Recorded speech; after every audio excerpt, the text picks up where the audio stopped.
तो आज बात करते हैं असम के मुख्यमंत्री हिमंता बिश्व शर्मा की।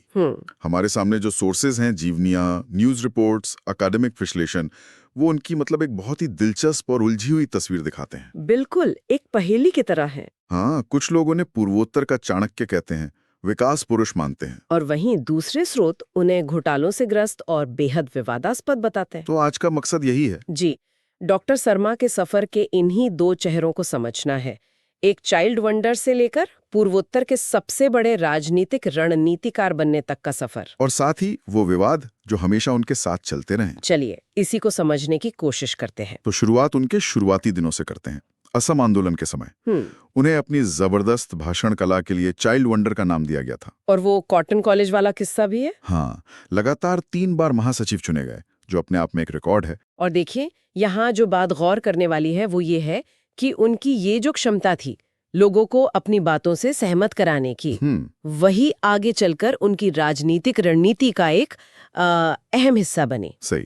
2001 में विधायक बनने के बाद जब उन्होंने कांग्रेस सरकार में मंत्रालय संभाले, स्वास्थ्य और शिक्षा जैसे बड़े मंत्रालय, बिल्कुल, तो स्रोतों के मुताबिक उन्होंने नए मेडिकल कॉलेज खोलने और शिक्षकों की भर्ती में पारदर्शिता लाने जैसे काम किए। तो प्रशासनिक क्षमता शुरू से दिख रही थी। हाँ, कह सकते हैं। लेकिन फिर उनके करियर में एक बहुत बड़ा एक टर्निंग पॉइंट आया 2015 में।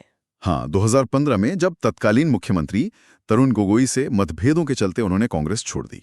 और उनका वो बयान भी बहुत चर्चा में रहा था। हाँ, उन्होंने एक इंटरव्यू में सीधे सीधे कहा, और ये उनकी ही लाइन है, कि मैंने कांग्रेस में अपनी जिंदगी के 22 साल बर्बाद कर दिए। ये बहुत बड़ा बयान था। बहुत बड़ा। और ये सिर्फ एक पार्टी बदलना नहीं था, है ना? नहीं, बिल्कुल नहीं। 2015 में बीजेपी में शामिल होते ही उन्हें नॉर्थ ईस्ट डेमोक्रेटिक अलायंस नीडा का संयोजक बना दिया गया। नीडा, जो कि पूर्वोत्तर में बीजेपी और क्षेत्रीय पार्टियों का एक गठबंधन है। जी, ये एक बहुत बड़ी जिम्मेदारी थी, खासकर किसी नए सदस्य के लिए।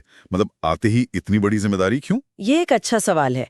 एक स्रोत उन्हें अमित शाह का ब्लू आइड बॉय कहता है। अच्छा। और ये भी बताता है कि बीजेपी ने उनकी रणनीतिक समझ को तुरंत पहचान लिया था।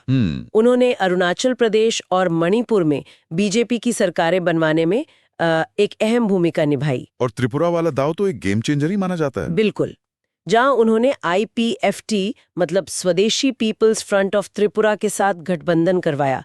ये उनकी जमीनी पकड़ को दिखाता है। सही। तो फिर 2021 में वो मुख्यमंत्री बने। हाँ। और उसके बाद उनका फोकस विकास योजनाओं पर रहा है। एक अकादमिक जर्नल अरुणोदय योजना का जिक्र करता है, जिसमें महिलाओं को सीधे वित्तीय मदद दी जाती है। हाँ, और मिशन वसुंधरा, जो भूमि सुधारों से जुड़ा एक बड़ा प्रोजेक्ट है। तो ये योजनाएं विकास की एक तस्वीर तो पेश करती हैं।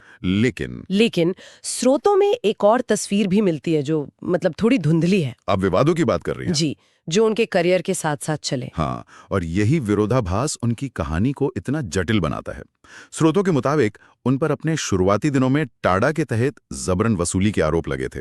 टाडा, जो उस समय का एक बहुत कड़ा आतंकवाद निरोधी कानून था। बिल्कुल।